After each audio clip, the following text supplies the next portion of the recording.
I want to be fluent in English, but how can I do it? It's so difficult for me to learn English. I am always afraid to make a stupid mistake. Is there anything more I can do to improve my English? These are the questions I get regularly asked by my students, so I decided to answer them. But I'm not going to do it alone. If these questions have been bothering you, if you think that your English is not enough yet to get out there and start communicating professionally, or just approach people and start talking, this video may be interesting to you. Stay tuned. My work as an English teacher goes far beyond just explaining grammar rules and offering vocabulary expanding strategies. When learning a foreign language, we face far bigger challenges than memorizing a table of irregular verbs or finally understanding what a present perfect is. We feel anxious at the mere thought of getting out of the comfort zone of our native language. We are constantly afraid of everything, to miss something important when others speak, to be misunderstood because we also have something important to say. Tell me in the comments if you have ever decided to keep quiet in a conversation because what you wanted to say was pretty complicated and you were just afraid to say it wrong. And of course, we want to know the secret of learning fast and easy and effectively and fast. So, in the beginning of June, I had an excellent chance to attend an international language coaching conference where I met incredible people, coaches, teachers, language enthusiasts. I couldn't let them just slip past without answering the questions we all ask when learning a foreign language. I'd like to introduce to you my colleague, an English language trainer, Susanna. Hi, could you please give one piece of advice for English learners as a teacher? Hi. I would say forget about what YouTube tells you, forget about what influencers tell you, and just think about what works for you and think about how you have achieved what you have achieved so far. Try to incorporate the language into your everyday routines. Thank you, but listen to my YouTube because, well, you see. When I met Emma, an English-speaking English teacher and coach, I decided her opinion would definitely be interesting. What would be one piece of advice you can give to English learners? Take every opportunity possible to practice and use the language. So whether that is somebody stopping you and asking you for directions or asking for directions yourself, even if it's language that you feel is already familiar to you, making the situation where you use it more familiar and comfortable, whether that's looking up information online in English, etc., just take every opportunity you can to practice and use the language. So get out of comfort zone. It's uncomfortable, but it helps. Yep, of course, thanks. Meet another colleague of mine, English trainer and language coach, Olga. What is your one piece of advice to English learners? When the most important advice I can give to the language learners is be curious. Be curious in the language learning and take the language learning as a very interesting journey when you want to explore every corner of it. That sounds great. Nothing to add. Monica, language and communication coach, shares her opinion, and I couldn't agree more to that. So, what is your one piece of advice for English learners? Well, I don't give advice. I'm a coach as well, a coaching approach teacher. But this is a lifelong journey. It's a marathon, not a sprint. Well, that's great. Thank you. It's great to hear all those pieces of advice from people who inspire others to learn English. However, isn't it interesting to know what pitfalls they faced during their learning journey? After all, we did learn English before getting to teach it. To teach in English, you actually learned it. What was the most difficult thing to learn? Okay. I was learning English in the 1990s, before the internet. So the biggest challenge for me was to find some authentic exposure, any kind of authentic touch with language. And that is not a problem these days. You're a native speaker. Where are you from? I'm from England. I'm from the southwest of England. Well, that's a great chance to ask a native speaker. What difficulties do you have in your own language? I was always a big reader as a child, and so there are actually words that I have mispronounced because I read them. For example, I always pronounced it hyperbole because hyperactive, etc. Until a friend corrected me. He's actually originally Danish, but has lived in England since he was 14. And he's the one who corrected me and said, I think it's pronounced hyperbole. And I was like, yeah, that's totally what I meant. So yeah, even native speakers, when we're reading, we will mispronounce words sometimes slightly. It's just as challenging for us sometimes. I think this is what we all need to hear. People who need to learn English. Yeah, we always struggle with this and think that if native speakers are native speakers, you have no troubles, but you do. We absolutely do. I mean, it's so funny to me when students say they want to speak like a native speaker, and I'm like, well, what does that mean to you? What does it mean to be a native speaker?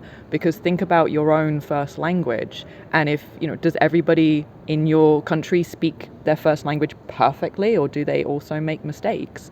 And often students will be like, oh yeah, no, people will make mistakes, or there'll be little differences in what's grammatically correct versus how people actually speak.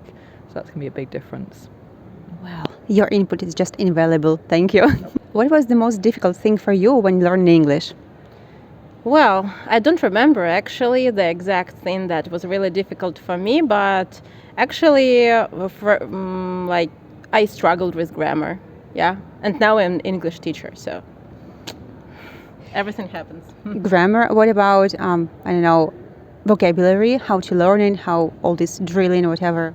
Oh no, it's not a problem for me to memorize hundreds of words. It's I'm okay with that. Well, anyway, grammar is pain point for a lot of people. What was the most difficult thing for you when you learned English? Well, I was learning English in a school, and it was very difficult for me because I couldn't actually. So when I went to the United States, I learned the language there in a very, very hard way. No books, no translation, no dictionary. So everything was very hard for me. Memorizing, remembering the words. And then when I was actually a language user, I learned the grammar. Would you recommend this way to others? Definitely, because this is the natural way. First, just speak, and after, get into the detail of grammar. Okay, thank you. Now, I would like to ask you the same question. What do you as a learner, or did you as a learner, find the most difficult when learning English? Please share your thoughts in the comments. The next question is the one I am asked on a regular basis. Countless times do I hear this word every day, fluency. I felt it was my responsibility to ask my colleagues to share their opinion on this matter. So my students ask me about fluency, what it is, what are the components of it, what do you think about it? Yeah, you're right. There are many definitions, but for me, ultimately, fluency is efficiency in communication. Doesn't necessarily mean correct communication always, but just keeping it two-way, two-directional flow of information and messages, and just true connection. So it's not perfect grammar, it's not millions of words, it's making it work, being able to communicate with the other person and create a true, authentic connection, no matter how imperfect. What is fluency for you?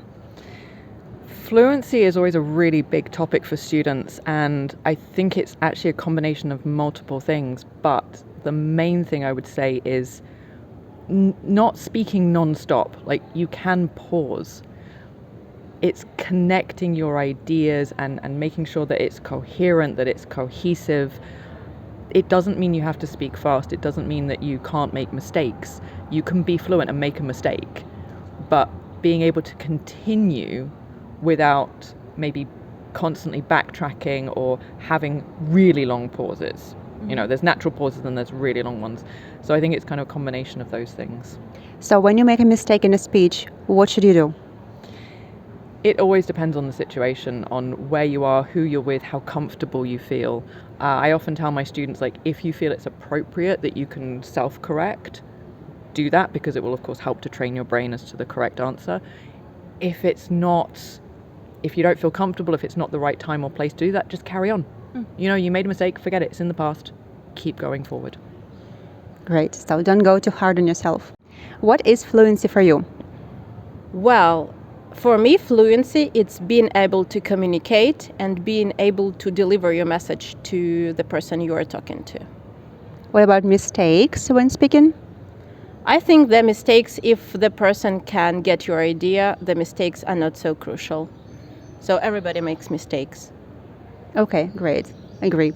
How can you define fluency? Well, this is a very tricky and a wonderful question as well. Fluency is when you are not thinking at all, just speaking, and you are not translating, and you are not thinking of anything, nothing. That sounds like knowing the language on really high level. Yeah, I would say so, because when you are talking in your language one, in your mother tongue, you are not thinking because you are not capable of thinking, right? Speaking and thinking at the same time is not possible. It makes me think about another question. Can some intermediate level have kind of fluency in their speech? Well, I don't. I think so. Yes, they could. They could. They could. Just because they don't know maybe all the words, or they have some missing grammar or phrases. That mean they fluent. Yes, I think so. Yeah, definitely. Okay, thank you. Thank you. I hope you liked this video. I sure like sharing my knowledge and opinion on learning English. So, if there are any topics or questions you would like me to cover in the next videos, please share your requests in the comments. And see you very soon!